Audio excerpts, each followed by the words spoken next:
정신 차려, 헬레나. 도대체 무슨 일이 있었길래 한국에 눌러 앉겠다는 거야? 곧 약속된 기간이 끝나고 내일이면 노르웨이로 돌아와야 할 내 딸이 지금 무슨 얘기를 하는 걸까요? 꼭 커서 나와 결혼하겠다던 아이였는데 어째서 이런 결정을 하게 된 건지 도저히 짐작이 가지 않았습니다. 안녕하세요, 여러분. 오늘은 제가 받은 한 시청자의 사연을 읽어드리려고 합니다. 노르웨이에서 온 메일인데요. 오늘 이야기는 조금 길어질 것 같네요. 차 한잔 하시면서 들어주시면 좋을 것 같아요. 여러분 안녕하세요. 저는 노르웨이 오슬로에서 외과 의사로 일하고 있는 안데르센입니다. 저는 30년 넘게 의사 생활을 하면서 수많은 환자들을 만나왔고, 그날도 여느 날처럼 환자들을 돌보고 집에 돌아온 후였습니다. 평화로운 저녁 식사 시간에 헬레나에게서 전화가 왔습니다.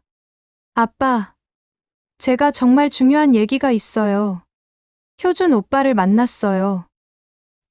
우리 결혼하기로 했어요. 순간 제 손에서 포크가 떨어졌습니다. 귀가 잘못 들은 건가 싶어 다시 물어봤죠.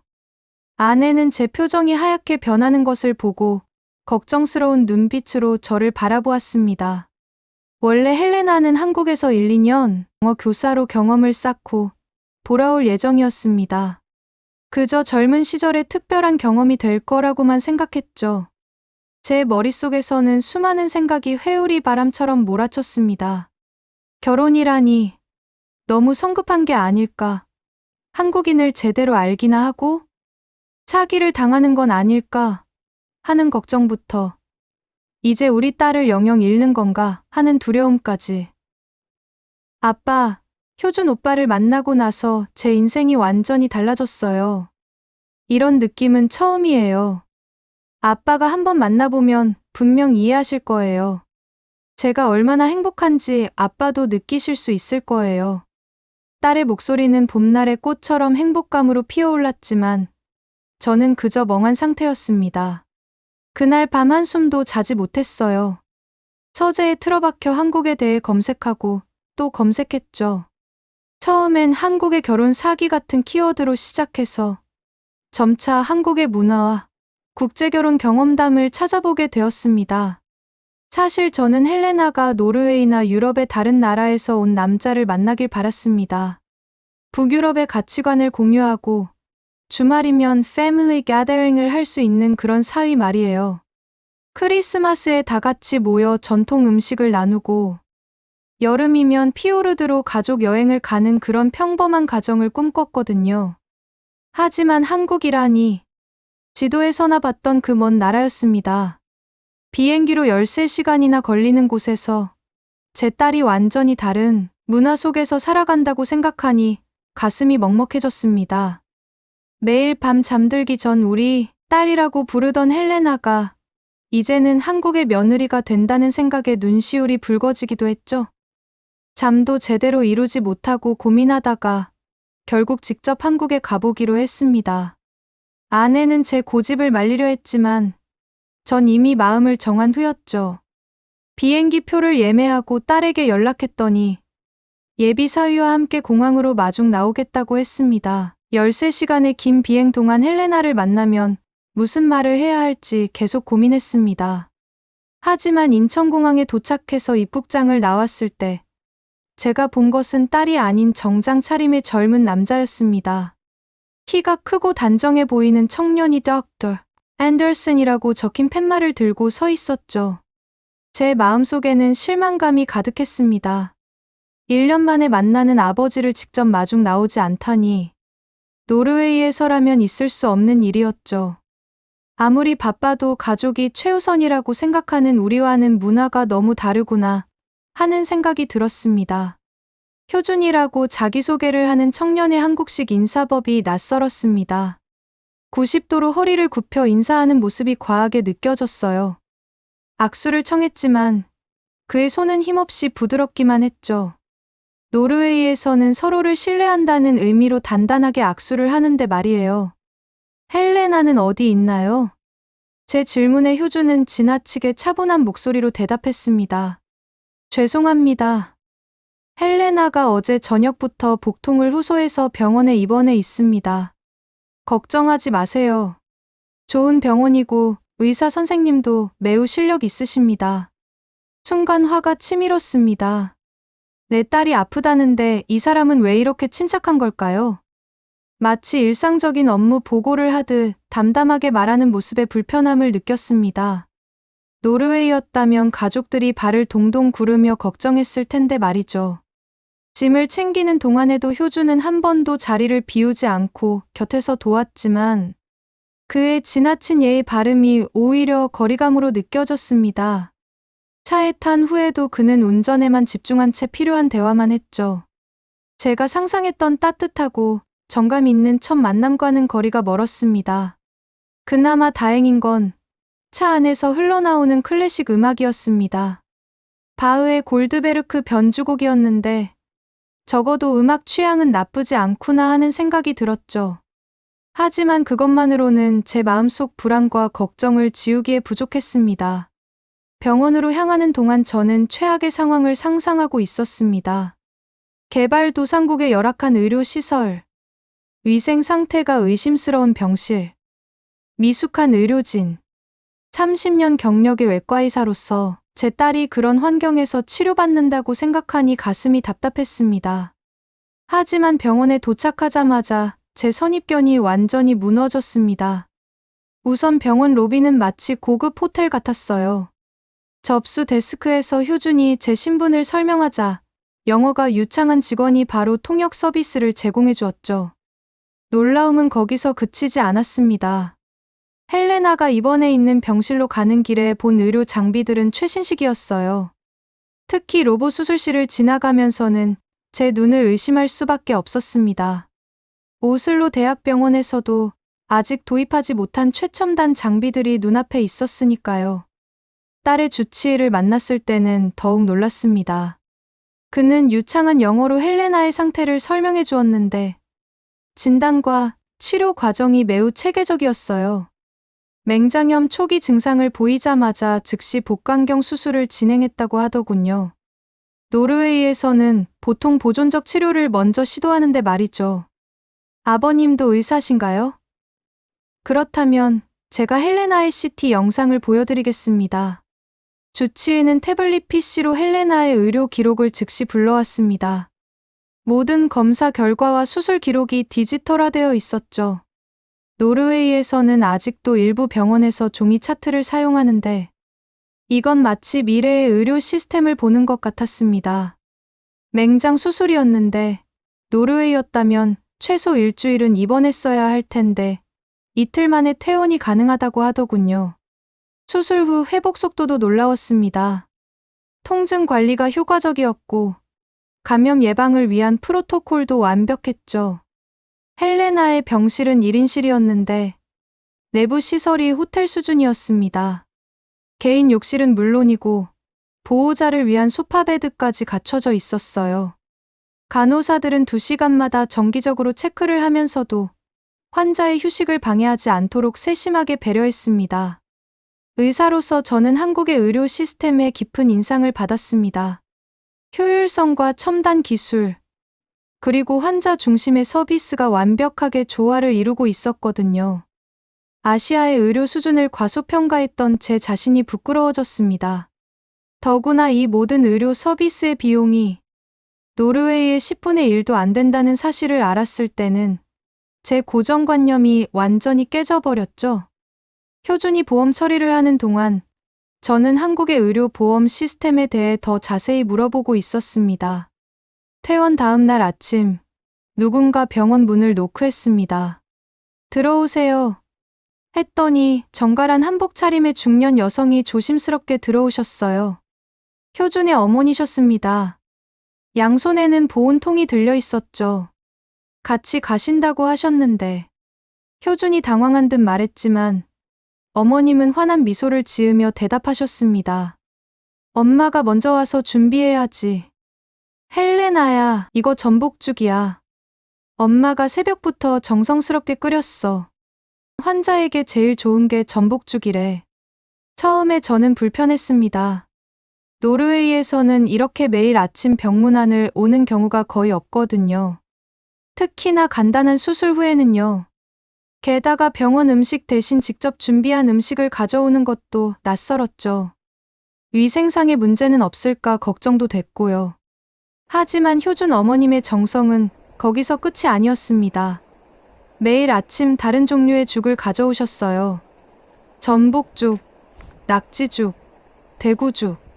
그리고 그때마다 왜 이 재료가 좋은지, 어떤 영양분이 있는지 자세히 설명해 주셨죠. 효준의 아버님도 매일 오셨는데 항상 제철 과일을 한 바구니씩 들고 오셨습니다. 어느 농장에서 직접 가져왔다느니, 어떤 과일이 지금 제일 맛있다느니 설명하시면서요.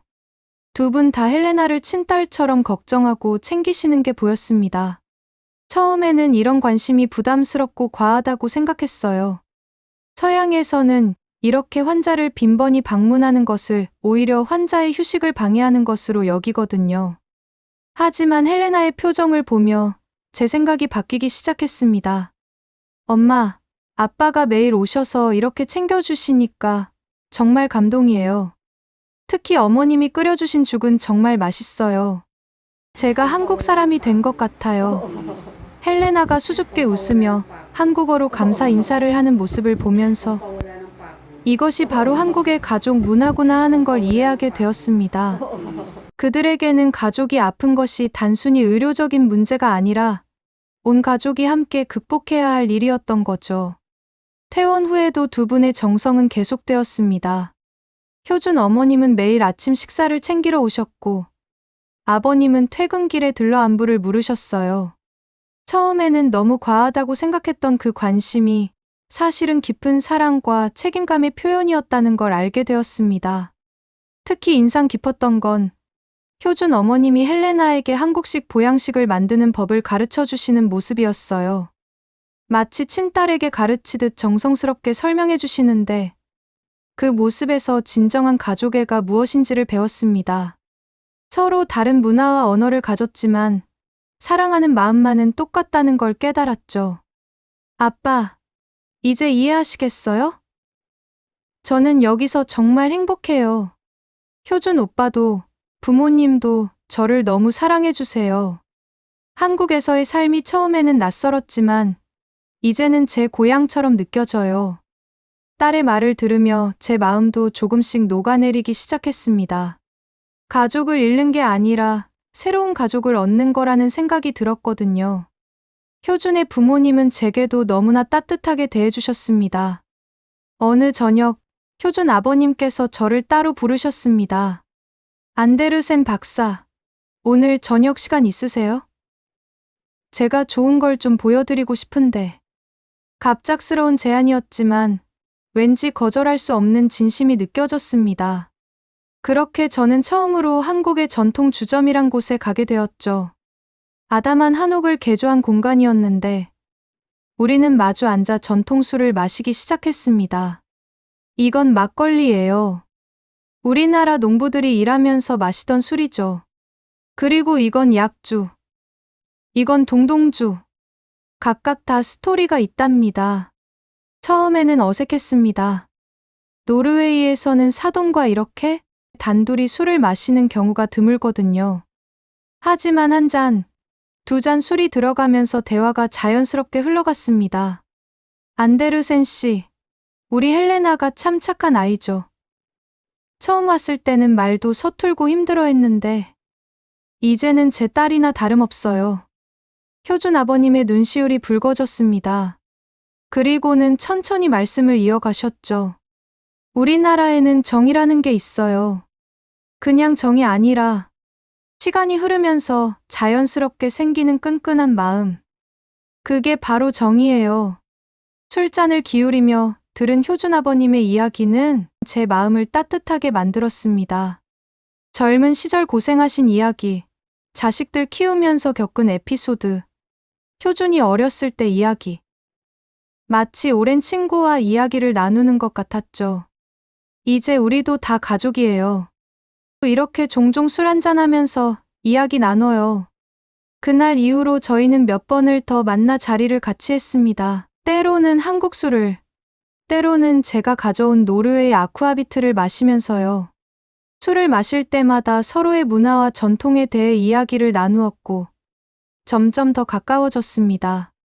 재미있는 건 우리가 대화할 때는 영어도 한국어도 아닌 술이라는 공통의 언어를 사용한다는 거예요. 효준 아버님은 영어를 잘 못하시고 저는 한국어를 잘 못하지만 서로의 마음을 이해하는 데는 전혀 문제가 없었죠. 특히 기억에 남는 건 어느 날 효준 아버님께서 손수 담그신 매실주를 들고 오셨을 때입니다. 이건 작년에 제가 직접 담근 거예요. 1년을 기다려야 먹을 수 있죠. 마치 우리의 우정처럼 시간이 지날수록 더 깊어지는 맛이 있답니다. 그 말씀을 들으면서 저는 정이라는 것을 진정으로 이해하게 되었습니다. 그것은 단순한 가족관계나 의무가 아닌 시간과 함께 자연스럽게 맺어지는 진정한 유대감이었던 거죠. 이제는 저도 효준 아버님을 진정한 친구로 생각하게 되었습니다. 효준이 휴가를 내고 저를 한국 곳곳으로 데려다 주었습니다. 경복궁의 웅장함, 남산타워에서 바라본 서울의 야경, 한강공원의 활기찬 모습까지 한국이라는 나라가 가진 매력에 푹 빠져들었죠. 특히 지하철과 대중교통의 편리함은 오슬로와 비교할 수 없을 정도였습니다. 아빠, 이번 주말에 효준 오빠가 운영하는 청년 멘토링 프로그램에 가보는 건 어떠세요? 오빠가 직접 만든 프로그램인데 정말 의미 있는 일이에요. 처음에는 그저 의례적인 초대라고 생각했습니다. 하지만 주말 서울 변두리의 작은 도서관에서 제가 본 것은 예상과 전혀 다른 광경이었습니다. 안녕하세요, 여러분. 오늘은 특별한 손님이 오셨습니다. 노르웨이에서 오신 의사 선생님이신데요. 잠시 강연을 부탁드려도 될까요? 효준이 갑자기 저를 단상으로 초대했습니다. 주변을 둘러보니 20명 남짓한 청소년들이 호기심 어린 눈으로 저를 바라보고 있었죠. 즉석에서 영어로 의사가 되기까지의 여정과 국제의료 봉사 경험을 이야기했는데 아이들의 반응이 놀라웠습니다. 알고 보니 이곳은 효준이 5년 전부터 운영해온 프로그램이었습니다. IT 개발자로 성공한 후 자신처럼 꿈을 찾아 방황하는 청년들을 위해 시작한 거죠. 매주 주말마다 다양한 분야의 전문가들을 초청해 청년들에게 새로운 시각과 기회를 제공하고 있었습니다. 선생님, 저도 나중에 국제의료 봉사를 하고 싶어요. 어떻게 준비해야 할까요? 강연이 끝난 후 한 아이가 다가와 물었습니다. 효준이 영어로 통역을 해주는 동안 저는 그 학생의 눈빛에서 헬레나가 처음 의대에 진학하겠다고 했을 때의 모습을 떠올렸습니다. 식사를 하면서 효준에게 물었습니다. 이런 멘토링은 어떻게 시작하게 된 거예요? 제가 어렸을 때는 꿈을 찾는 게 힘들었어요. 부모님은 공무원이 되라고 하셨지만 저는 프로그래밍이 좋았거든요. 결국 제 길을 선택했고 지금은 행복합니다. 이런 경험을 다른 친구들과 나누고 싶었어요. 이야기를 들으면서 효준의 또 다른 면을 보게 되었습니다. 단순히 대기업에서 성공한 개발자가 아니라 자신의 경험과 지식으로 다음 세대를 이끄는 멘토였던 거죠. 매달 기부하는 장학금도 있다고 들었는데 전혀 모르고 있었네요. 헬레나가 웃으며 말했습니다. 효준은 수줍게 웃더니 이런 이야기는 부끄럽다며 손사래를 쳤습니다. 하지만 그의 눈빛에서 진정한 열정과 책임감이 느껴졌습니다. 그날 저녁, 저는 더 이상 딸의 미래를 걱정하지 않게 되었습니다. 돈이나 명예가 아닌 타인을 위해 자신의 것을 나누는 사람. 그런 사람과 함께라면 우리 딸이 분명 행복할 거라는 확신이 들었기 때문입니다. 마지막 날, 효준 부모님과 함께한 저녁 식사에서 어머님께서 제게 말씀하셨습니다. 이제 우리는 한 가족이에요. 헬레나를 제 딸처럼 아끼고 사랑하고 있답니다. 앞으로도 잘 부탁드려요. 자주 오셔서 우리 함께 시간 보내요. 이제 저는 완전히 달라졌습니다. 매년 2번씩 한국을 방문하고 있고 한국 음식도 즐겨 먹게 되었죠. 특히 김치는 제가 직접 만들어 먹을 정도예요. 효준 어머님께서 김치 담그는 법을 가르쳐 주셨는데 이제는 제법 한국 스타일로 만들 수 있게 되었답니다. 제 손녀도 곧 태어날 예정인데 이제는 제가 먼저 한국에 가고 싶다고 조릅니다. 아내는 제가 이렇게 변할 줄 몰랐다며 웃곤 하죠. 은퇴하면 한국에서 6개월, 노르웨이에서 6개월 지내는 것도 고려하고 있습니다. 효준이 한국어를 가르쳐 주고 있는데 아직은 안녕하세요. 감사합니다 정도만 할 수 있네요. 하지만 곧 태어날 손녀와 한국어로 대화하는 것이 제 작은 목표입니다. 여러분, 사랑에는 국경이 없다는 말 들어보셨나요? 저는 이제 그 말의 진정한 의미를 알게 되었습니다. 편견과 오해만 내려놓는다면 우리는 더 넓은 세상과 더 큰 행복을 만날 수 있다는 거요. 문화의 차이는 오히려 우리 삶을 더욱 풍요롭게 만들어주는 것 같습니다. 이상 노르웨이에서 온 시청자의 사연이었습니다. 여러분도 공감되는 부분이 있으셨나요? 국제 결혼을 하신 분들은 어떤 경험들을 하셨는지 댓글로 이야기 나눠주세요. 그럼 다음 영상에서 만나요.